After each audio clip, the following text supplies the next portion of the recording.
So folks, welcome to another episode of The Rumble. And I have somebody who's in a field that I guess most people think they know enough about, but actually they don't. Like me, I didn't know a thing about the kind of stuff my guest today is going to talk to us about.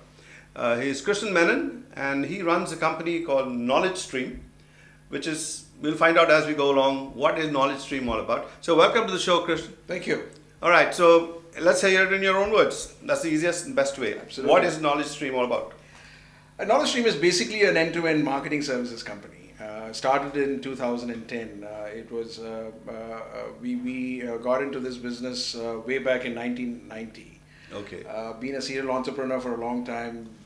Like a serial rapist, Developed, yes. serial killer. You're a serial entrepreneur. Done all kinds of things. Absolutely. Never on the parallel side. So Okay.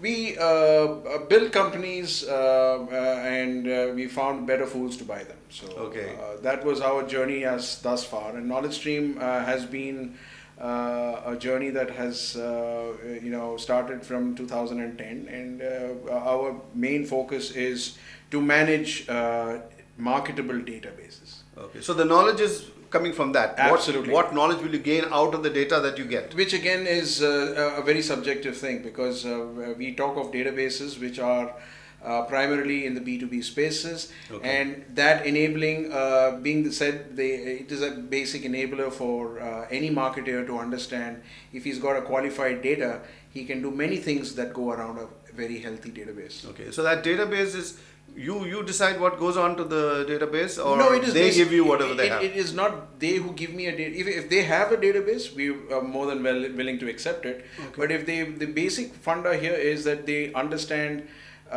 we understand what they want. What is their marketing dynamics? Okay. We understand all that, and then we suggest to them how that dynamics have to be played out in a complete in their, to extend their marketing footprint. Okay. And basing it on the data they give you? Absolutely. It could be a data that they have, or it could be a data that I have.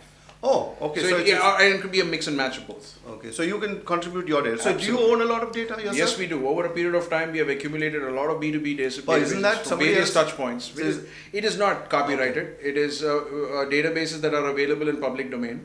Okay. There are databases that are available from various. Is it the same stuff that the credit card companies were accused of always borrowing data? And You see, credit card companies have a very subtle difference in what they do and what we do. So the credit card companies is pure B2C play.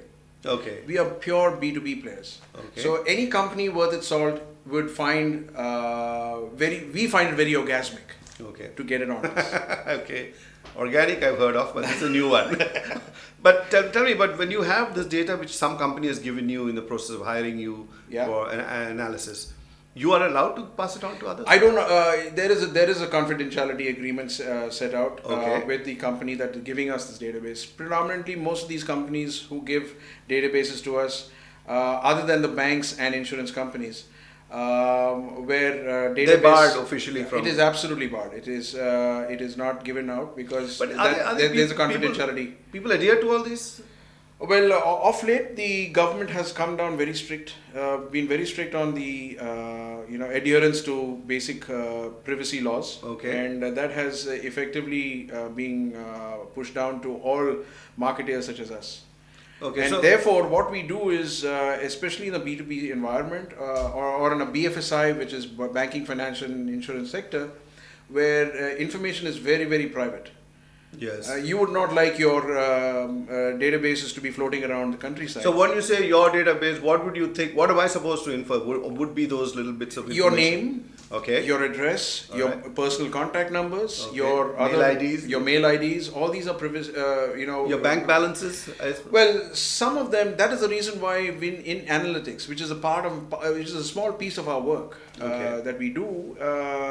The data that is given to us is pure numbers. So we do not know whether that particular account Also, you can't number correlate it belongs to Mr. Madhav Das Oh, right. or it belongs to someone XYZ. All we know is the number, and we know his transaction history. So how would you identify me? Who's this guy? We don't need Or to. you We don't need to. The bank needs to know that. So when we say that this particular account number has this particular transaction, and these are the various transactions that have high value transactions, low value transactions, no transactions at all, what are his cross-sell, upsell opportunities that are available to the bank to sell its products. Now, for instance, Madhav Das has got a bank with an ex-bank. Okay. Now that ex-bank has given me the data of Madhav. I don't know Madhav Das at all, but he's just given me the number. I throw insights on Madhav Das's, the way he has his habits, handled his account. Okay. Now, for instance, Madhav Das has bought a BMW, but not used the product of the bank that he's banking with, which again is a loss to the bank. Mm-hmm. So you mean I haven't taken a loan from them, or you may not have taken a loan. You may have gone to another bank who has given you a loan to buy that BMW. Okay. So when we do the analytics or we do the analysis, we give these insights to the bank and say that you have lost opportunities to do a cross-sell and upsell of your product. Okay. You are not just merely a custodian of his money, but you're also trying to garner business out of him because of his net worth that he's showing in his bank account. Okay, so this is what. So privacy is very important as far as banking and insurance is concerned, and even the telecom side. And even the companies are not interested in that part of it. Absolutely. Why would they Absolutely. care? Yeah. So you just heard it from him that's the basic thing. They get basic information from you and extrapolate that into getting all kinds of amazing results. So what are these kind of results and how does it help the other companies is what we'll find out when we come back to you.